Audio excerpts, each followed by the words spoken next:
दिवस मुबारक हो। बोलिए मुबारक। वर्ष में कितने रविवार आते हैं? हैं जी? हाँ, किसी ने बोला, क्या बोला? 52 52। ठीक है। अब मैं कुछ बातें समझाने जा रहा हूँ, उनको अच्छे से याद रखिएगा। आप कभी भी भ्रमित नहीं होंगे और बहुत मजबूत हो जाएंगे। जवाब देने में आप माहिर हो जाएंगे। वर्ष में 52 रविवार होते हैं। ठीक है। और रविवार का मतलब है प्रभु यीशु मसीह के पुनरुत्थान का दिन। इसका मतलब है कि हर एक रविवार ईस्टर है। क्या है राजू भाई? ईस्टर। हर एक रविवार ईस्टर है। ईस्टर का मतलब होता है पुनरुत्थान। ईस्टर का क्या मतलब है? हाँ, जी उठने का दिन। तो यीशु मसीह जी उठा, और आज सिर्फ वर्ष में एक बार नहीं, हर एक रविवार प्रभु यीशु के जी उठने का दिन। इसलिए हमारी प्रारंभिक कलीसिया, प्रेरितों की कलीसिया, जो बाइबल में प्रेरितों के काम 2 अध्याय में जिसका वर्णन है, वो कलीसिया ने प्रभु यीशु के जी उठने के दिन में आराधना शुरू की। हालेलुया। सप्ताह का पहला दिन रविवार क्या होता है? सप्ताह का पहला दिन। रविवार सप्ताह का अंतिम दिन नहीं है, सप्ताह का पहला दिन है और यीशु के जी उठने का दिन। मैं बाइबल से प्रमाणित करूंगा। मुझे बहुत अच्छा लगा, बच्चों ने अच्छे वचन बोले। बच्चों के लिए ताली। उनके लिए भी ताली। बहुत अच्छा। प्रभु आप लोगों को बहुत आशीष दे। अभी चर्च के बाद हम एक ग्रुप फोटो लेंगे, देते हैं ना, हमेशा हमारे साथ ले लेना ताकि हमारी यादगार रहे और हमें अच्छा लगेगा। और जितना भी ये दान वगैरह देखकर उनको बहुत खुशी हुई। मेरे समय में नहीं आता, मेरे समय में भूला भटका, क्योंकि उस समय तो है ना, दाता लोग यहीं थे, दाता लोग थे, समझ गए? कौन? साहब मेम साहब थे। तो लोगों में ये भ्रम था कि साहब लोग बहुत देते थे, बहुत देते हैं अपने पादरी को, है ना। ठीक है, जितना चाहिए था उतना देते थे और कोई ऐसा वो नहीं होता था। लेकिन उस समय इतने अच्छे लोग वो भी थे, काफी भीड़ आती थी। कभी कभी कोई दे देता था, घर जाने से कोई मछली दे देता था, हमें चावल देता था, साग दे देता था। जब हम घूमने जाते थे, पुरवा गाँव वगैरह जाते थे तो हमारा चल जाता था। और लेकिन चर्च में नहीं लाते थे, चर्च में भेंट के रूप में नहीं लाते थे। लेकिन जब मैंने ये देखा मुझे बहुत खुशी हुई। प्रभु आप लोगों को बहुत आशीष दे। और इसके बारे में बहुत सी बातें हम समझा सकते हैं, सीख सकते हैं। हम जितना भी प्रभु को देते हैं, जो कुछ भी हमारे पास है वो प्रभु का है या नहीं राजू भाई? उसमें से यदि हम प्रभु को देते हैं तो प्रभु हमें बहुत देता है, बहुत आशीष देता है। हालेलुया। अपनी कमाई का कुछ निकाल कर, जो भी आपकी क्षमता है, अपनी कमाई में से निकाल कर प्रभु के मंदिर में लाकर देना है, जिससे मंदिर की देखभाल हो, परमेश्वर के भवन की देखभाल हो, सेवकाई की देखभाल हो, प्रभु के दास की देखभाल हो। हालेलुया। जब मैंने सुना कितने लंबे समय से प्रभु के दास, उनका परिवार संघर्ष कर रहा है, हम बहुत दुखी हैं। मुझे बहुत दुख है। इतने लंबे समय से लगातार कोई इतना संघर्ष मैंने भी नहीं सहा। मैं कई वर्ष रहा कर रहा हूँ, इस प्रकार का संघर्ष मैंने नहीं सहा, है ना। उन्होंने बहुत सहा और किस प्रकार उन्होंने अपने परिवार को संभाला, अपने बच्चों को संभाला। प्रभु का धन्यवाद। हालेलुया। हिम्मत नहीं हारी। और आप लोगों के लिए भी धन्यवाद कि आपने अपने दास को, प्रभु के दास को, अपने सेवा को, अपने पासवान को, उनके परिवार को नहीं छोड़ा, कभी नहीं छोड़ा। आप उनके दुख में, सुख में, कमी घटी में बराबर के भागीदार हैं। प्रभु यदि उन्हें प्रतिफल देगा, आपको भी प्रतिफल देगा। हालेलुया। हालेलुया। इसलिए वफादार रहें, अपने घर के प्रति वफादार रहें, अपने कलीसिया के प्रति वफादार रहे। कलीसिया आपका घर है, यहाँ आपका पूरा अधिकार है, यहाँ आराधना करने का, प्रार्थना करने का, यहाँ आने का और यहाँ से आशीष प्राप्त करने का। आमीन, हालेलुया। और कभी भी भ्रमित ना हो, बहकावे में ना आए, भयभीत ना हो, प्रभु सदा हमारे साथ है। आमीन। तो आज का मेरा संदेश प्रभु के पुनरुत्थान के दिन पर है।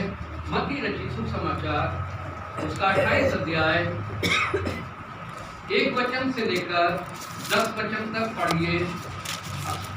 मत्ती रचित सुसमाचार 28 अध्याय 1 वचन से 10 वचन तक अच्छे स्पष्ट साफ शब्दों में कोई पढ़े, बच्चों में से पढ़िए। सप्त के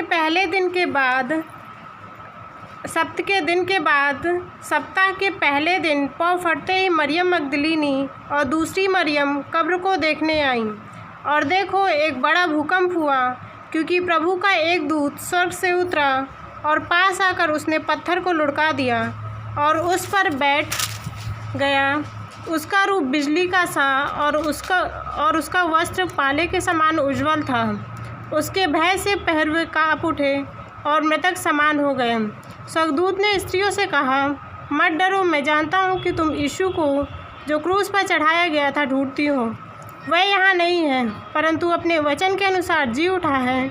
आओ यह स्थान देखो जहाँ प्रभु पड़ा था, और शीघ्र जाकर उसके चेलों से कहो कि वह मृतकों में से जी उठा और वह तुमसे पहले गलील को जाता है, वहाँ उसका दर्शन पाओगे। देखो, मैंने तुमसे कह दिया। वे भय और बड़े आनंद के साथ कब्र से शीघ्र लौटकर अपने चेलों को समाचार देने के लिए दौड़ गईं। तब यीशु उन्हें मिला और कहा, सलाम। उन्होंने पास आकर और उसके पाँव पकड़कर उसको दंडवत किया। तब यीशु ने उनसे कहा, मत डरो, मेरे भाइयों से जाकर कहो कि गलील को चले जाएं, वहाँ मुझे देखेंगे। आमीन। Thank you. तो आज प्रभु यीशु के जी उठने का दिन है और वचन में इस प्रकार लिखा है, सबत के दिन के बाद। ध्यान से सुने और स्मरण करें और हमेशा याद रखें, इस बात को समझें। सबत के दिन के बाद, पहली बात सबत का दिन। यदि हम बाइबल में पढ़ते हैं पुराना नियम, मूसा की व्यवस्था, यहूदियों की व्यवस्था, परमेश्वर ने जब इस्राएलियों को व्यवस्था दी मूसा के द्वारा, तो व्यवस्था में परमेश्वर ने ये कहा कि मेरे विश्राम दिन को पवित्र मानना, है ना। और उत्पत्ति की पुस्तक उसका पहले अध्याय में जब हम वर्णन पढ़ते हैं कि परमेश्वर ने 6 दिन 5 दिन पूरे संसार की सृष्टि की, ठीक है, 5 दिन पूरे संसार की सृष्टि की, पृथ्वी की सारी वस्तुओं की सृष्टि की। पुनः 6वें दिन परमेश्वर ने आदम और हवा को बनाया, ठीक है, मनुष्य को बनाया, मनुष्यों को अपने स्वरूप अपनी समानता में बनाया। 7वें दिन परमेश्वर ने विश्राम किया। क्या किया? कौन से दिन?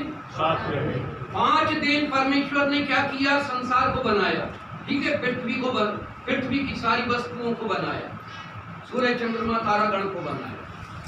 6वें दिन किसको बनाया? हैं जी? आदम और हवा, मनुष्यों को बनाया। पहले आदम को बनाया, फिर हवा को बनाया, अपने स्वरूप और अपनी समानता में बनाया। 7वें दिन परमेश्वर ने क्या किया बच्चे लोग? विश्राम किया। विश्राम का मतलब क्या होता है बाबा जी? विश्राम का मतलब आराम करना। हाँ, विश्राम का मतलब आराम करना। विश्राम का मतलब होता है आराम करना, कोई काम नहीं करना, है ना। आराम से बैठना या लेट जाना या अपने घर में रहना। तो परमेश्वर ने क्या कहा? क्या व्यवस्था दी कि मेरे पवित्र दिन को, मेरे विश्राम दिन को क्या करना, पवित्र मानना। ध्यान रखें परमेश्वर के वचन की शिक्षा, परमेश्वर के वचन, मेरे विश्राम दिन को पवित्र मानना। परमेश्वर ने ये नहीं कहा था मेरे विश्राम दिन में तुम आराधना करना, है ना, ऐसा कभी नहीं कहा, पूरी बाइबल में कहीं नहीं कहा। और आगे चलकर कोई विश्राम का दिन जो 7वां दिन है, हमारे सप्ताह का 7वां दिन कौन सा है? हैं जी, क्या है? जोर से बोले, मुझे कम सुनाई देता है। सप्ताह का 7वां दिन कौन सा है?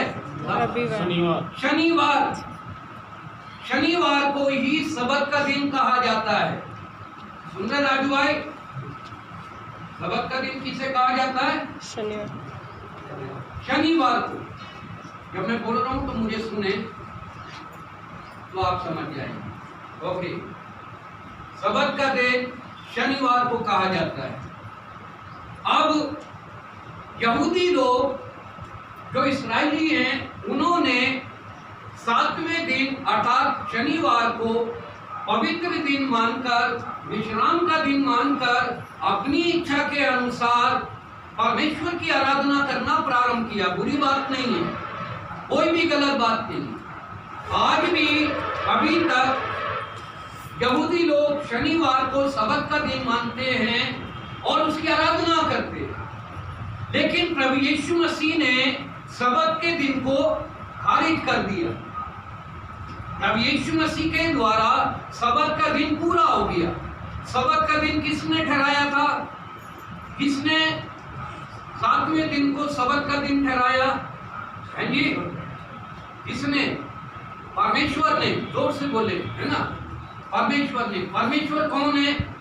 प्रभु है, स्वामी है, मालिक है, पूरे हर एक दिनों का मालिक है। ठीक है, सोमवार का ये दिन का भी मालिक है, मंगल का भी, बुध का भी, बृहस्पति का भी, शुक्र का भी, शनिवार का भी और रविवार का भी।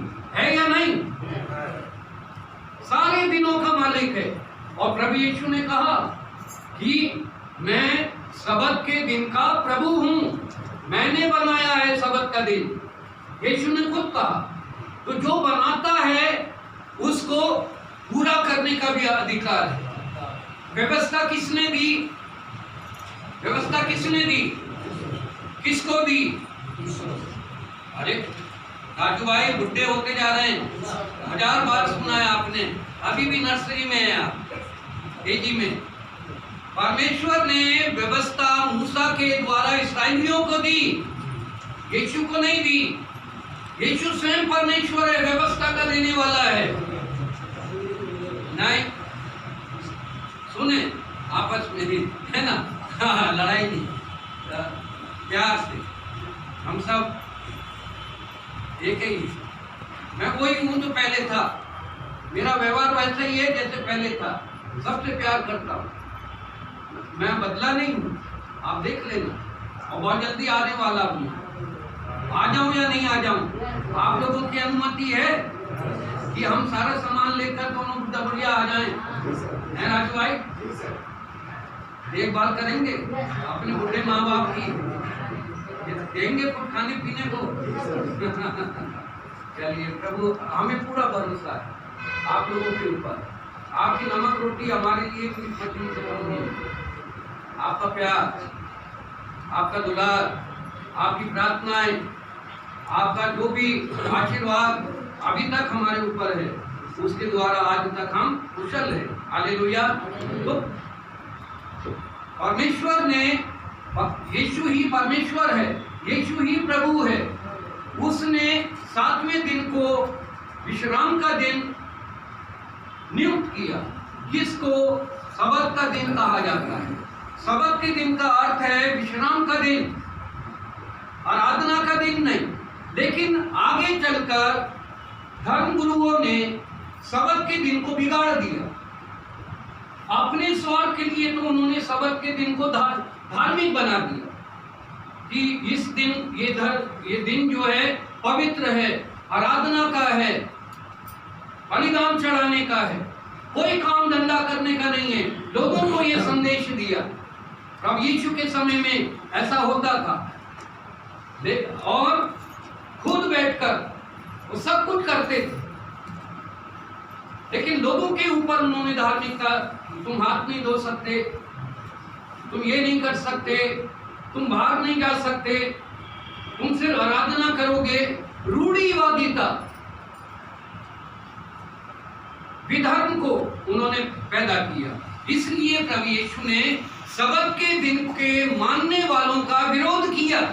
प्रभु यीशु सबत के दिन का विरोधी नहीं था, वो तो सबत के दिन का वो बनाने वाला था। इसलिए सबत के दिन का विरोध किया कि तुम गलत रीति से मान रहे हो। ये प्रभु का दिन है, विश्राम का दिन है, विश्राम के साथ परमेश्वर के निकट रहने का दिन है और आराम करने का दिन है। 6 दिन काम करो, 7वें दिन अपने परिवार और अपने लिए निकालकर तुम अच्छे से जीवन व्यतीत करो। हालेलुया।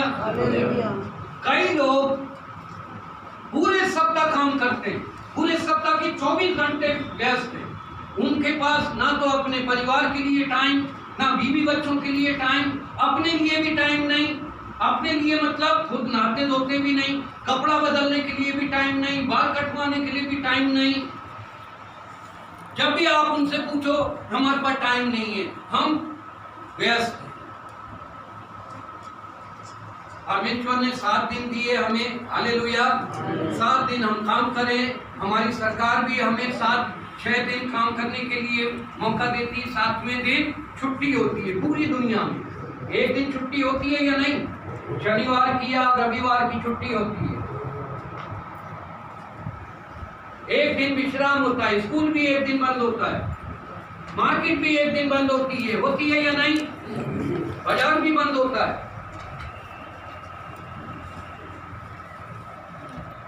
परमेश्वर भी चाहता है कि हम अपने लिए परिश्रम करें, अपने लिए कमाएं, अपने परिवार के लिए मेहनत करें और सप्ताह में एक दिन विश्राम करें, एक दिन आराम करें।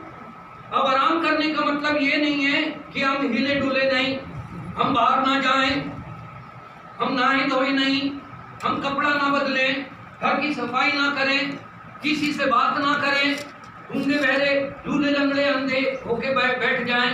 विश्राम का मतलब ये नहीं है। विश्राम का मतलब है कि कमाई ना करें, अपनी रोजी रोटी के लिए ना भागें, चिंता ना करें, एक दिन परमेश्वर को दें। हालेलुया। एक दिन परमेश्वर के निकट बिताएं, एक दिन अपने लिए जिए, एक दिन अपने ऊपर खर्च करें, अपने जीवन का, अपने परिवार के लिए खर्च करें। परमेश्वर ये चाहता था, इसलिए 7वें दिन परमेश्वर ने विश्राम किया। व्यवस्था में उस दिन को सबत का दिन कहा गया और जब लोगों ने सबत के दिन का दुरुपयोग करना शुरू किया तो प्रभु यीशु ने उस दिन को खारिज कर दिया। तो सबत के दिन के बाद सप्ताह का पहला दिन, ध्यान दीजिएगा, सबत का दिन सप्ताह का 7वां दिन है, आखिरी दिन है। अब सप्ताह का पहला दिन कौन सा है? शनिवार के बाद क्या आता है? रविवार आता है। सप्ताह के पहले दिन पाँव फटते ही मरियम मगदलीनी और दूसरी मरियम कब्र को देखने गए और फिर सारी चर्चा आपने सुन ली। कब्र खुली हुई मिली, स्वर्गदूत का दर्शन हुआ, फिर बाद में प्रभु यीशु आया। प्रभु यीशु ने कहा, जाओ मेरे जी उठने का संदेश मेरे भाइयों को दो, मैं उनसे गलील में आकर मिलूंगा, है ना? हालेलुया। तो इसका मतलब क्या है? प्रभु यीशु सप्ताह के पहले दिन क्या हुआ? जी उठा। सप्ताह के पहले दिन प्रभु यीशु क्या हुआ राजू भाई? जी उठा है। हाँ। तो प्रभु यीशु का पुनरुत्थान पहले दिन हुआ, इसलिए सप्ताह के पहले दिन को रविवार कहा गया। और प्रारंभिक कलीसिया जो प्रेरितों की कलीसिया थी, मसीह की कलीसिया थी, प्रभु यीशु मसीह के जी उठने के दिन में को पवित्र मानकर आराधना करने लगे। तब से रविवार कलीसिया की आराधना का दिन है। समझ गए? यदि आप किसी और दिन आराधना करते हैं अपनी सुविधा के अनुसार, तो इसमें कोई पाप नहीं है, कोई विरोध नहीं है। बाइबल में ऐसी कोई भी आदेश या ऐसी शिक्षा नहीं है कि आप सप्ताह के पहले दिन रविवार को ही आराधना करें तभी धार्मिक ठहरेंगे। नहीं, ये हमारी मान्यता है, कलीसिया की परंपरा है, इसको ठहरा दिया गया है, हमारे पूर्वजों की परंपरा है जो चली आ रही है कि प्रारंभिक लोगों ने सबत के दिन को त्याग कर, क्योंकि वो यहूदियों का था, यहूदियों का सबत का दिन है। आज भी यहूदी लोग व्यवस्था को मानने वाले आज भी सबत के दिन 7वें दिन शनिवार को आराधना करते हैं। उनको बोलते हैं शनिचर मिशन। गलत नहीं है, करें, लेकिन जब सबत का दिन रहा ही नहीं, व्यवस्था पूरी हो गई, नई व्यवस्था दे दी, प्रभु यीशु ने अपने पैदा होने की, अपने दुख उठाने की, अपने मृत्यु की, अपने जी उठने की, पवित्र आत्मा की नई व्यवस्था दे दी, नया अनुग्रह दे दिया, फिर हम पुरानी बातों को क्यों माने? हालेलुया। जो बीत गया, जो खारिज हो गया, उसको लेकर नहीं चलना, उसको समाप्त कर दिया। पुराना नियम खत्म नहीं हो गया, लेकिन पुरानी व्यवस्था पूरी हो गई। व्यवस्था का समय वहीं तक था जब यीशु मसीह था। यीशु मसीह के बाद एक नई अनुग्रह और पवित्र आत्मा की व्यवस्था, छुटकारे की व्यवस्था, जीवन की व्यवस्था प्रारंभ हो गई है। रोमियो की पत्री 8 अध्याय उसके पहले और दूसरे वचन को पढ़िए। रोमियो की पत्री 8 अध्याय पहला और दूसरा वचन। अतः भाई बाहर टोपी लगा के घूम रहा है, अंदर नहीं आता है, ये क्या हो गया? वो बाहर घूम रहा है, टोपी लगा के घूम रहा है इधर उधर, कोई तकलीफ है उसको, कोई बीमारी है, उसको बोलेंगे आए ठीक हो जाएगा। कौन है? आपका कोई परेशानी है, तकलीफ है, आठ दिन से क्या है? अच्छा चलिए समझ गए, उसको ठीक चला देंगे। हाँ पढ़िए। अतः अब जो मसीह यीशु में है उन पर दंड की आज्ञा नहीं। अब जो मसीह यीशु में है उन पर दंड की आज्ञा नहीं, क्योंकि वे शरीर के अनुसार नहीं, क्योंकि वे शरीर के अनुसार नहीं, वरन आत्मा के अनुसार चलते हैं। वरन आत्मा के अनुसार चलते हैं, क्योंकि जीवन की आत्मा की व्यवस्था ने, क्योंकि जीवन की आत्मा की व्यवस्था ने मसीह यीशु में मुझे पाप की, मसीह यीशु ने मुझे पाप की और मृत्यु की व्यवस्था से स्वतंत्र कर दिया। पाप की और मृत्यु की व्यवस्था से स्वतंत्र कर दिया है। मूसा की जो व्यवस्था थी वो कर्म की व्यवस्था थी, शरीर की व्यवस्था थी। उसमें सिर्फ ये बताया गया था कि करोगे तो पाओगे, खुद करो धार्मिकता के काम, खुद बलिदान चढ़ाओ।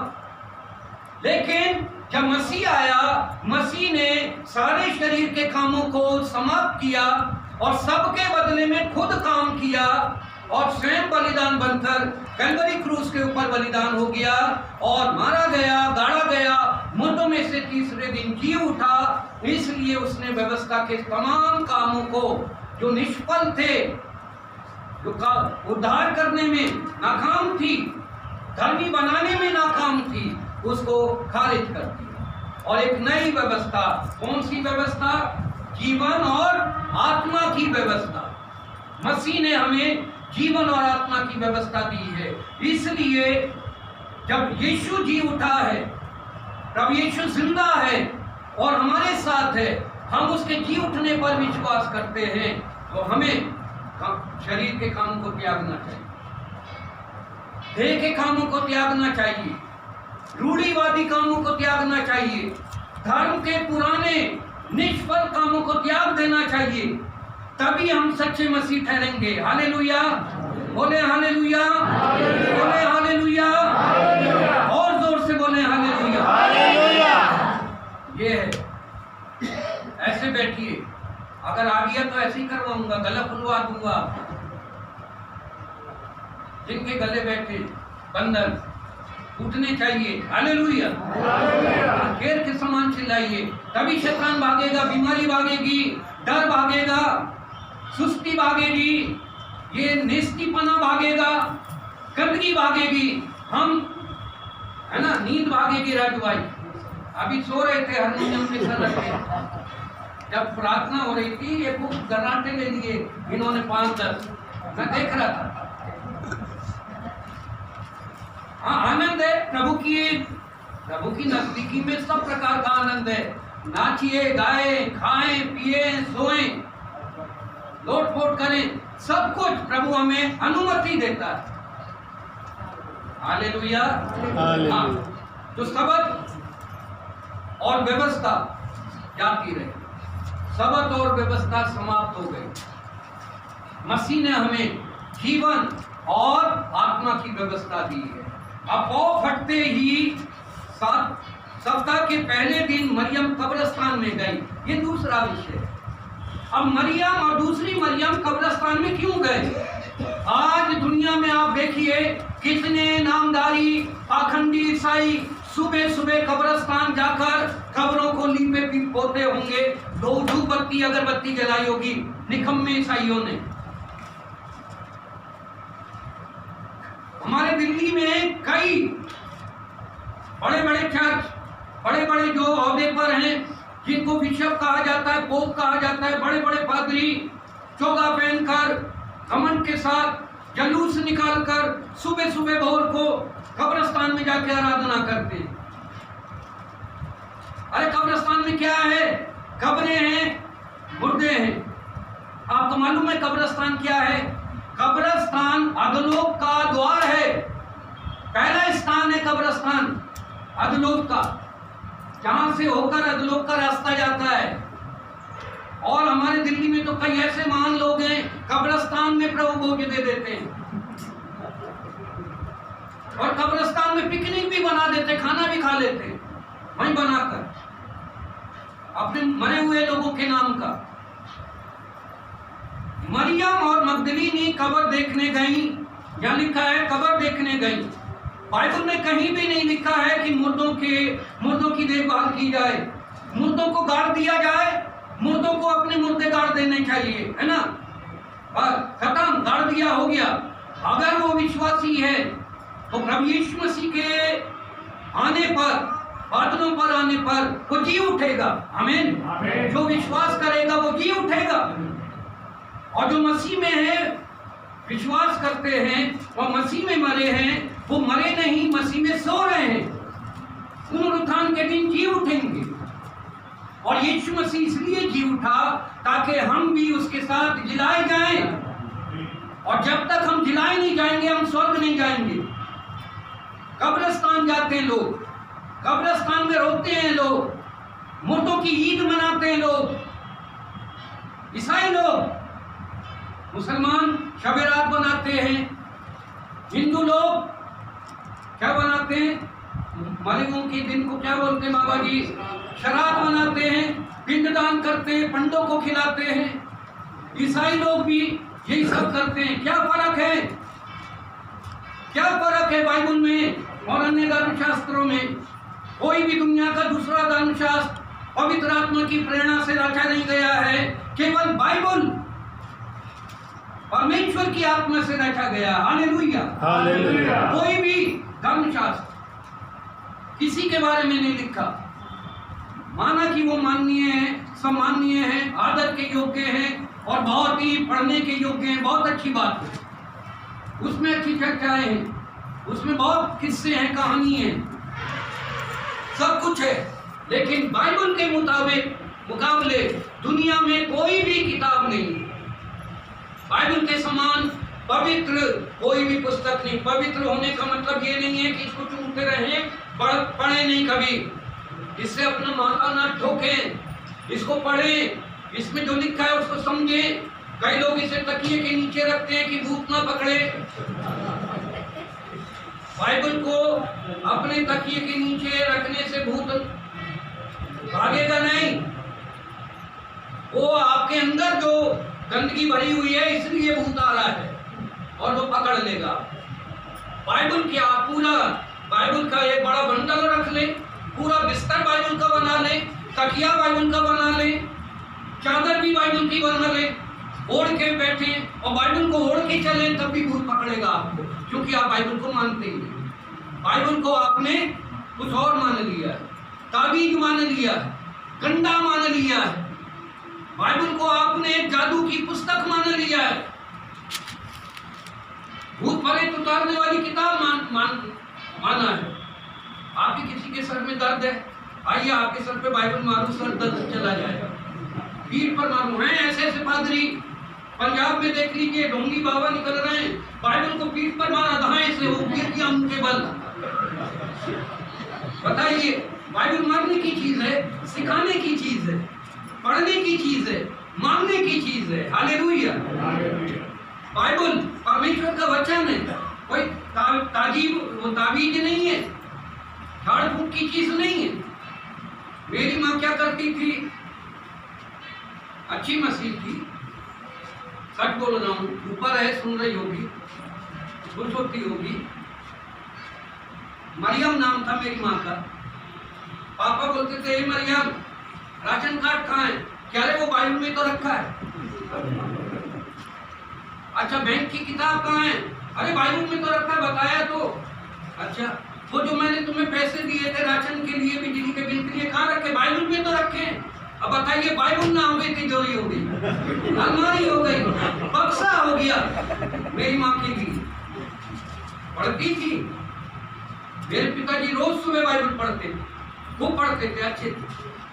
कभी कभी मेरे पापा बोलते थे, पिताजी मरियम बाइबल पढ़ ले कभी, बोले तुम ही पढ़ो, तुम ही स्वर्गदूत बन जाओ।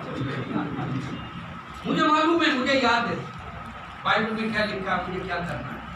दोनों में होती थी झड़प, प्यार मोहब्बत था, कहानी होती थी, लेकिन दिल से तो मानती थी। कई बार हम दुरुपयोग करते हैं परमेश्वर के वचन का, परमेश्वर की बातों का हम मेल मिलाप करते हैं, और कई बार हम बहाना ढूंढते हैं। बहाना मत ढूंढें, अपने मसीही जीवन में एक्सक्यूज को मौका ना दें, बहाने को मौका ना दें, बहाने को मौका ना दें। वहां ऐसा होता है, यहाँ ऐसा क्यों नहीं होता, वहीं चले जाओ।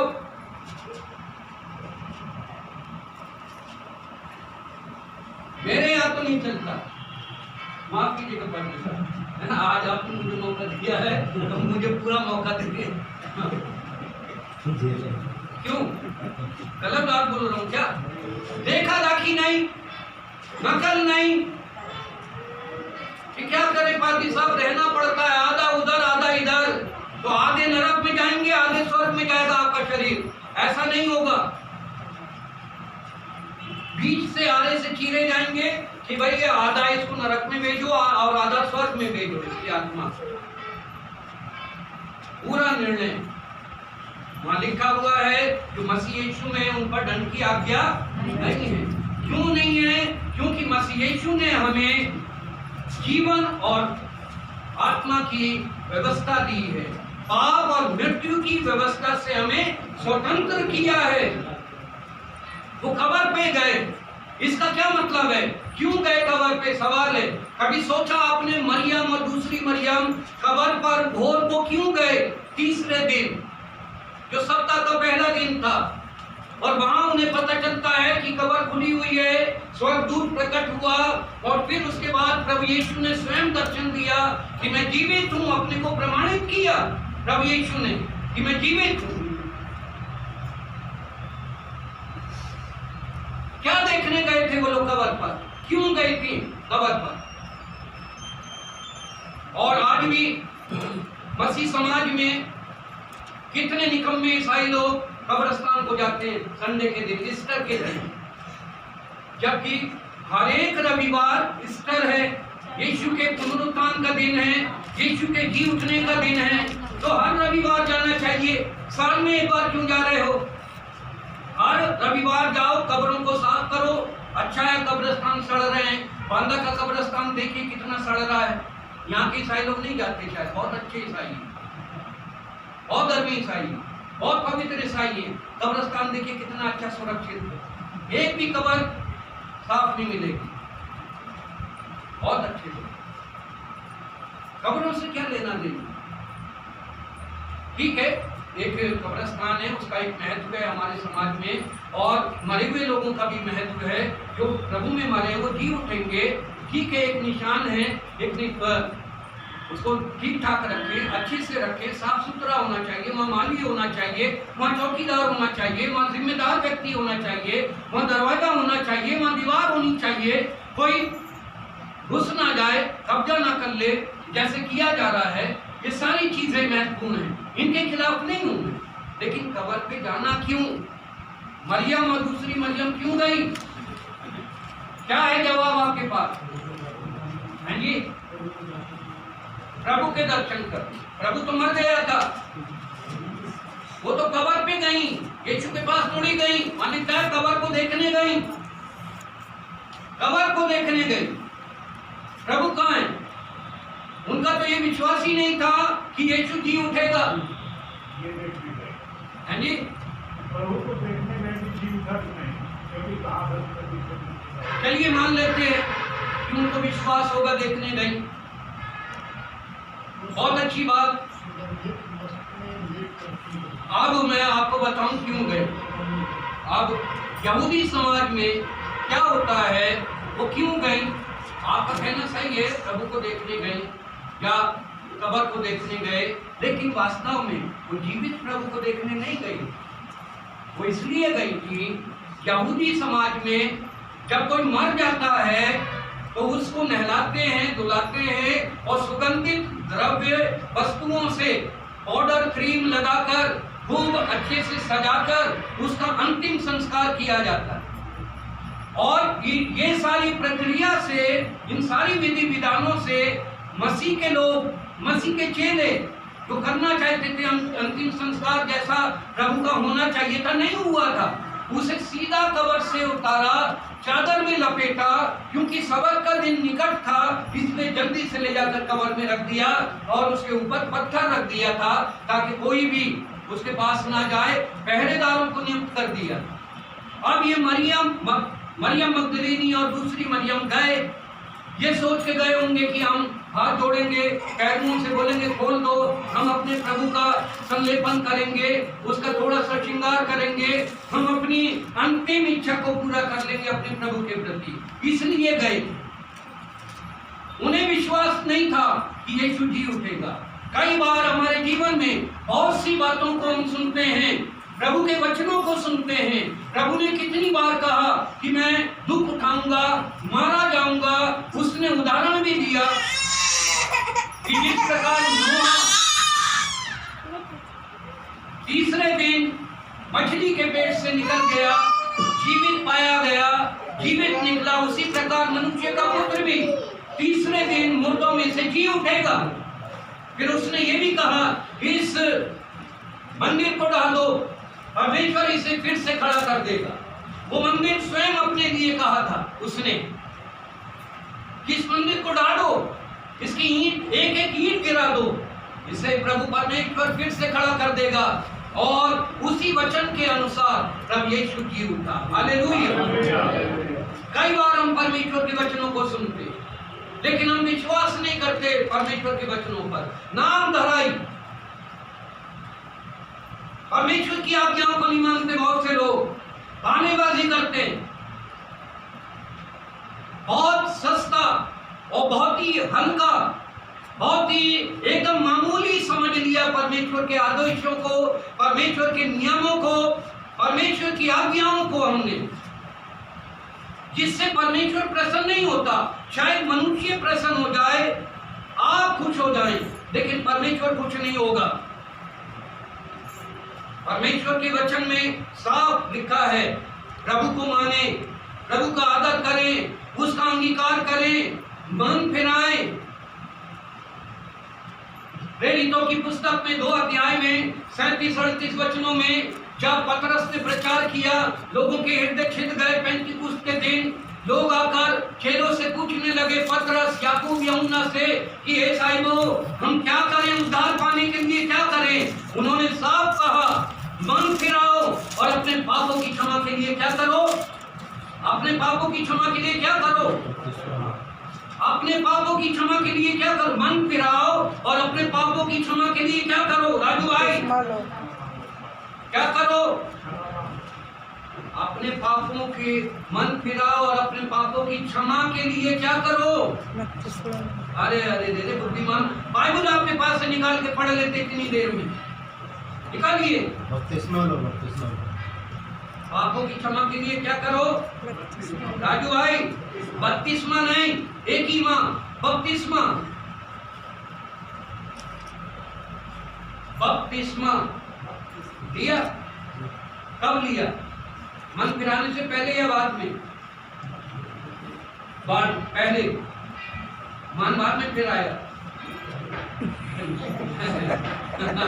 देखा कैसे एकदम मन फिराओ। प्रेरितों के काम 2 अध्याय निकालिए जल्दी। आज स्टर है, पूरा स्टर बनाएंगे। ऐसा मौका फिर नहीं मिलेगा। कल मैं चला जाऊंगा वापस दिल्ली। शाम को 11 बजे मेरी गाड़ी है हमारी, मैं और मेरी पत्नी दोनों चले जाएंगे, ठीक है? फिर जब प्रभु चाहेगा हम लौट कर आएंगे। पढ़िए जल्दी से प्रेरितों के काम 2 अध्याय 37-38 वचन। अभी तक नहीं निकाला। तब सुनने वालों के हृदय छिद गए। तब सुनने वालों के हृदय छिद गए और वे पतरस और शेष प्रेरितों के से पूछने लगे। तब वो से पतरस और शेष प्रेरितों से पूछने लगे, हे भाइयों, हम क्या करें? हे भाइयों, हम क्या करें? पतरस ने उनसे कहा, मन फिराओ और तुम में से, आराम से, मन फिराओ और तुम में से हर एक अपने अपने पापों की क्षमा के लिए, तुम में से हर एक जन अपने अपने पापों की क्षमा के लिए क्या करे? यीशु मसीह के नाम से बपतिस्मा लो। यीशु मसीह के नाम से क्या ले? बपतिस्मा। बपतिस्मा ले, तो तुम पवित्र आत्मा का दान पाओगे। तब पवित्र आत्मा का दान पाओगे। दिखाइए, दीजिए, दिखाइए। मोबाइल तो बिल्कुल एकदम रख रखा है आपने, इसके बटन का कुछ मालूम नहीं है। यहाँ एक बटन है और उसको ऐसे करते हैं और ये हो गया ऑफ। चलिए, हाँ, मोबाइल जब चर्च में आते हैं, ठीक है, हमें मालूम नहीं है, आजकल एक से एक मोबाइल आ रहे हैं, एकदम से नहीं समझ में आता है कई बार लोग उसकी फंक्शन, कोई बुरी बात नहीं है। लेकिन जब क्या चाहते हैं, मोबाइल को ऑफ कर, हमने भी ऑफ करके डाला। चाहे कोई भी आग लगे, चाहे तूफान आए, कोई मर जाए, कुछ भी हो जाए, हम फोन नहीं उठाए। हम प्रभु की सेवा में हैं। हालेलुया। हाँ, बिल्कुल मोबाइल बंद रखिए। बार बार मोबाइल छूने की जरूरत, हाँ, फोटो खींचना है तो खींच लीजिए, रिकॉर्डिंग करनी है तो कर लीजिए, लेकिन उसकी टोन बिल्कुल बंद करके रखें। अच्छा, अब क्या बोल रहा था मैं? राजू भाई, आप ही ने डिस्टर्ब किया। अपने अपने पापों की क्षमा के लिए यीशु मसीह के नाम में बपतिस्मा लो, तब तुम पवित्र आत्मा का दान पाओगे। तो मन तो फिरा लेते हैं बहुत से लोग, ध्यान से सुने, बोलते हैं हम ईसाई हैं, हम विश्वास करते हैं, हमारा विश्वास पक्का है, लेकिन जब उनसे कहा जाता है कि पूरा विश्वास करके दिखाइए, अपने विश्वास की साक्षी दीजिए, बपतिस्मा लीजिए, 1000 बहाने बनाते हैं। निकम्मे लोग, ढोंगी हैं, मक्कार हैं, ये नामदारी, ये परमेश्वर से खिलवाड़ करते, परमेश्वर की आज्ञाओं से खिलवाड़ ना करें। बपतिस्मा लेना है, बहाने, 1000 बहाने, यहाँ लेंगे, वहां लेंगे, ये करेंगे, वो करेंगे, अभी नहीं तब करेंगे, प्रभु कोई चिन्ह दिखाएगा तब करेंगे, हमारा ये काम बन जाए तब करेंगे। ये किसने सिखाया आपको कि प्रभु के साथ आप मदारी का खेल खेलें, प्रभु को ठट्टों में उड़ाएं, प्रभु से मजाक करें, वचन आज्ञा देता है। अगर आपने सही रीति से मन फिराया है तो कोई समझौता नहीं, तुरंत आप बपतिस्मा लेकर अपने विश्वास को, अपने अंगीकार को, अपने मन फिराव को प्रमाणित करें। और बपतिस्मे का अर्थ आपको मालूम है, बपतिस्मे का अर्थ है मसीह की मृत्यु को स्वीकार करना, उसकी मृत्यु को अंगीकार करना। और बपतिस्मे का अर्थ है मसीह की मृत्यु में सहभागी होना। मसीह जिस प्रकार मरकर गाड़ा गया, वैसे ही पानी में डूबकर हम भी ये दिखाते हैं कि हम अपने पुराने मनुष्य को गाड़ रहे हैं, अपने पापी स्वभाव को गाड़ रहे हैं। जैसे मसीह जी उठा, पानी में से बाहर निकला और मृत्यु से जी उठा। जब हम पानी से बाहर निकलते हैं, हम प्रमाणित करते हैं कि हम भी नए जीवन की नई चाल के लिए जी उठे। ये है बपतिस्मा। बपतिस्मा कोई विधि विधान नहीं है, बपतिस्मा धर्म परिवर्तन नहीं है, बपतिस्मा कोई नाम परिवर्तन नहीं है। बपतिस्मा लेने से आपका धर्म नहीं बदलेगा, आपकी जात नहीं बदलेगी, आपका नाम नहीं बदलेगा, आपका जीवन बदल जाएगा। हालेलुया। आपका जीवन जाएगा और उद्धार का जीवन आ जाएगा, संसारिक जीवन जाएगा, स्वर्गीय जीवन आ जाएगा, मृत्यु का जीवन जाएगा, अनंत जीवन आ जाएगा। आपके ऊपर परमेश्वर छाप लगा देगा। हालेलुया। आप परमेश्वर की संतान बन जाएंगे, परमेश्वर की उत्तम आशीषों के अधिकारी बन जाएंगे, मसीह के गवाह बनेंगे, उसके जन्म के गवाह, उसके दुख उठाने के गवाह, उसके क्रूस की मृत्यु के गवाह, उसके गाड़े जाने के गवाह और उसके जी उठने के गवाह बनेंगे आप। और बपतिस्मा लेने से आप उसके पुनरुत्थान के भागी बनेंगे। जैसे मसीह जी उठा, वैसे आप भी जी उठेंगे। पढ़िए रोमियो की पत्री 6 उसका 5 वचन। ये है पुनरुत्थान का अर्थ, ये है ईस्टर का मतलब, यीशु के जी उठने का अर्थ। रोमी 6 का 5। क्योंकि यदि हम उसकी मृत्यु की समानता में उसके साथ जुट गए हैं, तो निश्चय उसके जी उठने की समानता में भी जुट जाएंगे। फिर से पढ़िए। क्योंकि यदि हम जोर से।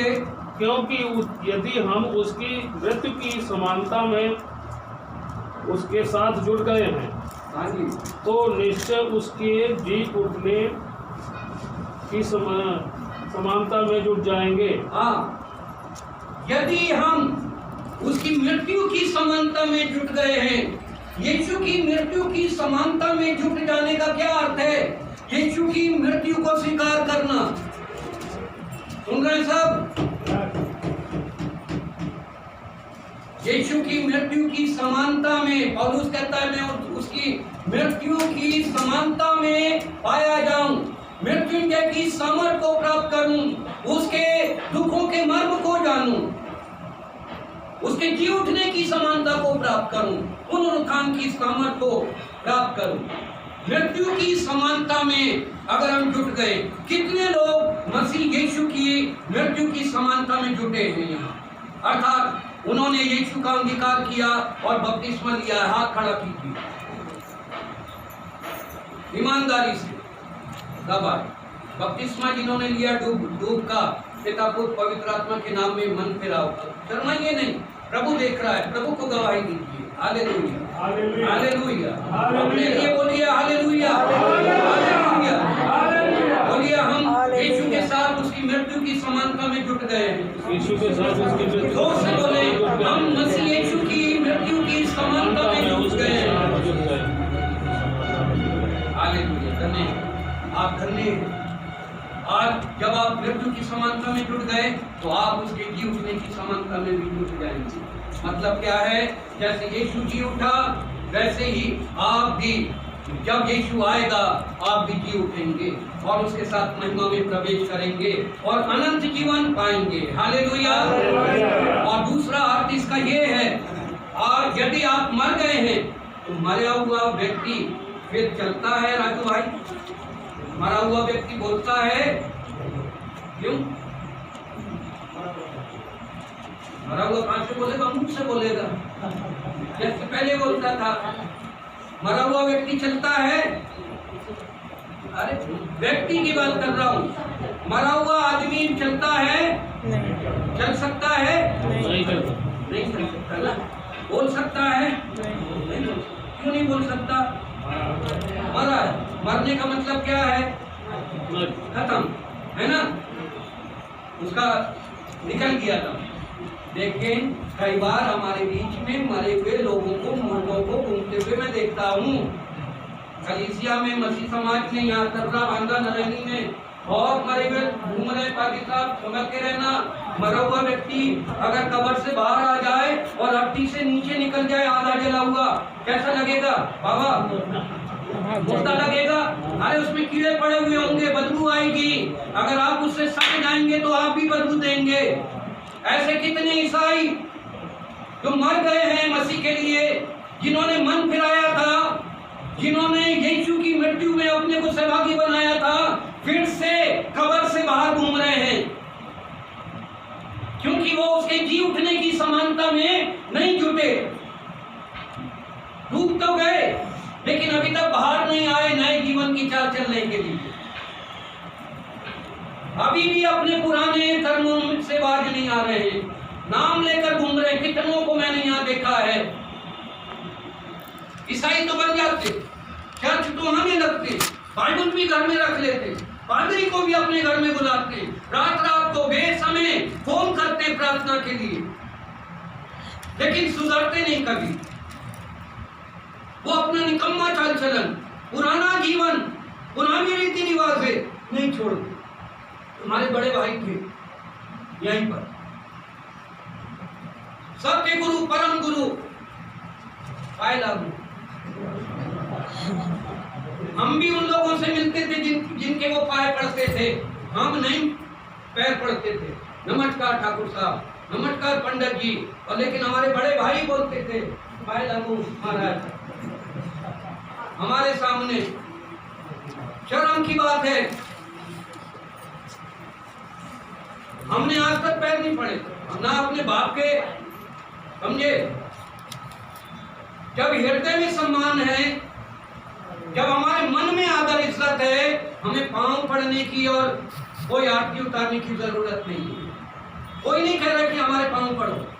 मुझसे तो आज तक किसी ने नहीं बोला, कोई नहीं बोल सकता कि हमारे पांव नहीं पड़े। आप हम क्यों पड़े तुम्हारे पांव, तुम हमारे पांव पड़ो। पुरानी रीति रिवाज नहीं छोड़ते, पुराने काम नहीं छोड़ते, पुराने विचार नहीं छोड़ते, पुरानी संगति नहीं छोड़ते, पुरानी परंपरा नहीं छोड़ते। लेकिन ईसाई बनना चाहते, बाइबल लेकर चलना चाहते, कलीसिया में आना चाहते, ईसाई का ठप्पा लेकर घूमना चाहते। गंगा गए गंगादास, जमुना गए जमुनादास। ये निकम्मापन खारिज होना चाहिए या नहीं? कलीसिया में, कलीसिया इसलिए नहीं है कि सिर्फ आपके पेट में दर्द है तो चर्च आ गए, आपके सर में दर्द है तो चर्च आ गए, आपको भूत पकड़ लिया तो चर्च आ गए। अरे ये कोई मजाक है? ये कोई वो जगह है जहाँ भूत प्रेत उतारे जाते हैं? ये कोई अस्पताल है जहाँ बीमार चंगे होते हैं? हाँ, हम प्रार्थना करेंगे, भूत प्रेत भी निकलेंगे, दुष्ट आत्माएं भी जाएंगी, लेकिन केवल इन दुष्ट आत्मा निकलवा के चले गए, पेट का दर्द ठीक करा के चले गए, इससे अच्छा है चर्च बंद करो और एक अस्पताल खोल लो, एक डिस्पेंसरी चला लो, जहां दवाई मिले, आयुर्वेदिक दवाई, एलोपैथी दवाई, नस देखकर नाड़ी डॉक्टर बन जाए, झोला छाप बन जाए। लेकिन कलीसिया में प्रभु का वचन की गवाही दे रहे थे, है ना? आप कितनी गलत गवाही दे, चलेगा नहीं। अगर आप कहीं जाते हैं प्रार्थना करने के लिए और वो आने जाती है, तो पहले आप उसको सुसमाचार सुनाएं, फिर उसके लिए प्रार्थना करें। हालेलुया। कभी ये अपेक्षा ना करें कि प्रार्थना कर देंगे और ये बच जाएगा और उद्धार पालेगा। नहीं, आपको मौका मिला है जीवन में, आप जाइए, शौक से जाइए, चाहे वो किसी भी धर्म जाति का क्यों ना हो। आपको बुलाया, प्रभु ने आपको मौका दिया है, प्रार्थना करने से पहले आप प्रार्थना का उसको प्रभाव और प्रार्थना का कारण और चंगाई देने वाले प्रभु के बारे में बताएं। अपने बारे में ना बताएं मैं पादरी हूं, मैं प्रार्थना करूंगा, और यीशु के बारे में आपने नहीं बताया, आपकी प्रार्थना बेकार है, निष्फल है। वो व्यक्ति कभी भी प्रभु में स्थापित नहीं होगा, प्रार्थना करवा के चला जाएगा। फिर उसने आपको बुलाया ना एक बार, फिर आप जीवन भर उसके पीछे भागते रहेंगे, जीवन भर भागेंगे कि मैंने तेरे लिए प्रार्थना की थी, काम दिया वो भाई, कभी खेत में कभी खलियान में, आपको भगाएगा वो। इसलिए पहले मसीह का सुसमाचार सुनाएं, उससे अंगीकार करवाएं, पापों से तौबा करवाएं, तब वो उसके लिए प्रार्थना करें। मानता है माने, नहीं मानता मर जाए। या कितने लोग थे ऐसे जो ढोंगी थे, जिन्होंने आए, प्रभु ने चंगाई दी, फिर उसको टीबी थी, एक व्यक्ति को यहीं बरेंडा पर पता नहीं कहाँ का था, टीबी हो गई थी, हम गए, प्रार्थना किया, चंगा हो गया, पूरा चंगा हो गया। उसके बाद एक बच्चा भी पैदा किया उसने। फिर निकम्मा आदमी परमेश्वर के अनुग्रह को बहुत हल्का समझा, फिर पुराने जीवन में चला गया, फिर टीबी आ गई, फिर टीबी पकड़ ली, बिस्तर में पड़ा था, फिर हम पूरी टीम गए, मैं भी गया, कमरे में कोई नहीं जा रहा था, मैं अकेला गया। मैंने बोला तू 3 दिन में मर जाएगा, तीसरे दिन मर गया, सच। मैंने कहा 3 दिन में मर जाओगे अगर तुमने फिर से तौबा नहीं किया ईमानदारी से। ये वही प्रभु परमेश्वर है जिसने जिंदा किया था, जिसने तुझे बचाया था, तूने उसका मखौल उड़ाया। कितने मरे हुए लोग जिंदा हुए, मरने वाले लोग जिंदा हुए। हम समय है, प्रभु हमारे लिए क्रूस पर मरा, हमारे लिए उसने कोड़े खाए, हमारे लिए जी उठा। यदि हम उसकी मृत्यु में ईमानदारी के साथ सहभागी हो जाएं, उसका अंगीकार करें, उसका मन फिराएं और बपतिस्मा लें, तो हम उसके पुनरुत्थान के भी भागी होंगे। हालेलुया। आपको अंत में बता दूं, मसीही जीवन की सबसे बड़ी सत्यता क्या है, सच्चाई, सबसे बड़ी नेव क्या है, आपको मालूम है क्या है? मसीह यीशु की मसीह कलीसिया की सबसे बड़ी जो सत्यता है वो है प्रभु यीशु का जी उठना, पुनरुत्थान। हमारा विश्वास करना, हमारा अंगीकार करना, हमारा बपतिस्मा लेना, ये सिर्फ हमारा प्रथम कदम है उद्धार में प्रवेश करने के लिए। लेकिन यदि हम मसीह के पुनरुत्थान में, उसके जी उठने में भागी नहीं हुए, तो हमारा मसीह होना बेकार है। पुनरुत्थान ही हमें अधोलोक में जाने से बचाएगा। मसीह का पुनरुत्थान हमें नाश होने से बचाएगा। मसीह का पुनरुत्थान हमें स्वर्ग ले जाएगा, मसीह की महिमा में प्रवेश कराएगा। इसलिए पुनरुत्थान के लिए जिए, पुनरुत्थान को बनाए रखने के लिए जिए, पुनरुत्थान को कभी बिगड़ने ना दें। और यदि आप पुनरुत्थान पर दृढ़ बने रहेंगे, पुनरुत्थान के लिए, फिर से जी उठने के लिए अगर आप अपने को तैयार रखेंगे, अगर आप मरेंगे तो आपके लिए ये कहा जाएगा कि मसीह में सो रहा है, ये पाप में मरा है, ऐसा नहीं बोलेगा कोई, मसीह में सो रहा है। जब मसीह आएगा ये जी जाएगा, जाग जाएगा और बदल जाएगा और स्वर्ग पर उठा लिया जाएगा और मसीह की महिमा में प्रवेश करेगा और अनंत जीवन पाएगा और स्वर्ग की सारी विरासत, सारा इनाम, रिवॉर्ड इसको मिलेगा। हालेलुया। तो मसीह मारा गया और मुर्दों में से तीसरे दिन जी उठा। तो हम गवाह बने मसीह के, उसके दुखों के गवाह बने, उसके क्रूस की मृत्यु के गवाह बने और उसके जी उठने के गवाह बने। प्रेरितों के काम पहला अध्याय निकालिए जल्दी, जी उठने का प्रमाण। पहला अध्याय 3 वचन पढ़िए। तब यीशु जी उठा और उसने दुख उठाने के बाद बहुत से पक्के प्रमाणों से अपने आप को उन्हें जीवित दिखाया। और उसने दुख उठाने के बाद, दुख उठाने के बाद का मतलब है क्रूस पर मरने के बाद, कोड़े खाने के बाद, और जितने भी दुख उठाए उन तमाम दुख उठाने के बाद अपने आप को तब के प्रमाणों से अपने आप को उन्हें जीवित दिखाया और 40 दिन तक वह उन्हें दिखाई देता और रहा। 40 दिन तक जीवित दिखाई देता रहा, है ना। मत्ती 28 अध्याय में क्या कहा? जा मेरे भाइयों से कहते मैं गलील में मिलूंगा, और संध्या काल में वो गलील में उनसे मिला। पहला प्रमाण। दूसरा प्रमाण 40 दिन तक उनके साथ रहा। तीसरा प्रमाण पढ़िए पौलुस क्या कहता है, पहला कुरिन्थी 15 अध्याय 6 वचन।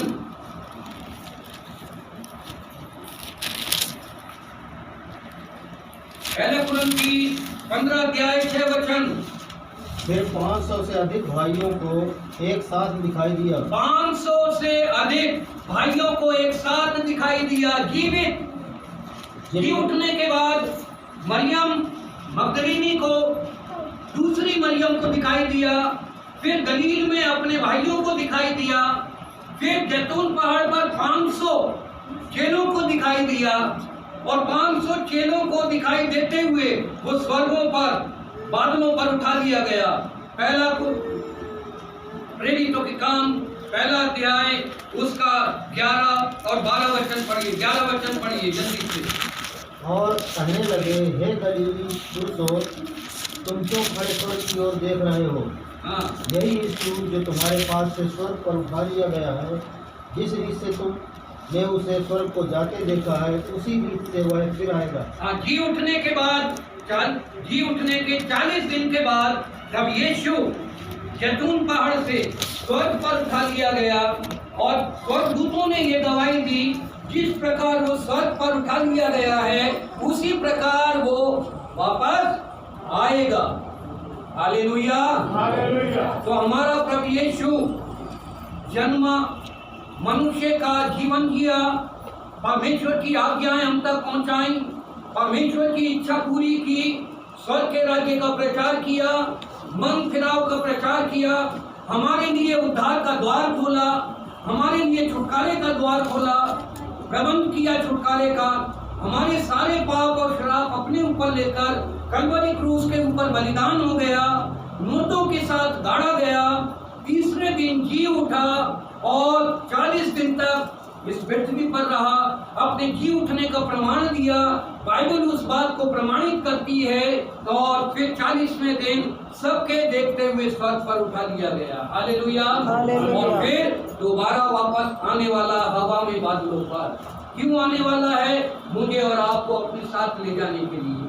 क्या मैं और आप उसके साथ जाने को तैयार हैं? क्या हम इस योग्य हैं कि हम उसके साथ स्वर्ग जाएंगे?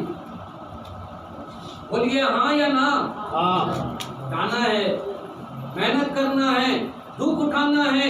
जिस प्रकार मसीह ने दुख उठाया, जिस प्रकार शैतान का सामना मसीह ने किया, शैतान को वचन की सामर्थ्य से हराया, बीमारों का सामना किया, दुष्ट आत्माओं का सामना किया, जिस प्रकार वो भूखा प्यासा रहा, उसने विरोध को सहा, लानत को सहा, हर एक प्रकार का दुख सहा, वैसे हमें भी इस संसार में रहकर मसीह में बने रहने के लिए, परमेश्वर की आज्ञा को बनाए रखने के लिए,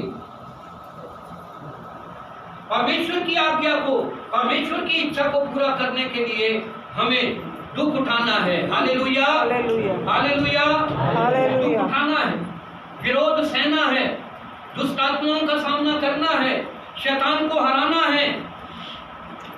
प्रार्थना के द्वारा, उपवास के द्वारा, संगति के द्वारा, वचन के द्वारा हमें विजयी होना है। हालेलुया। करेंगे, कर रहे हैं, करते रहना है। हमें दुर्बल और लाचार नहीं होना है। हालेलुया। राजू भाई, प्रतिदिन बढ़ते जाना है, प्रतिदिन बढ़ते जाना है। दोबारा आ गया तो बहुत बढ़ा दूंगा, है ना। उन्नति करना है, प्रभु में बढ़ना है। प्रभु हमें बहुत आशीष दे। प्रभु के लिए ताली बजाएं। एक बार फिर हैप्पी ईस्टर बोलिए।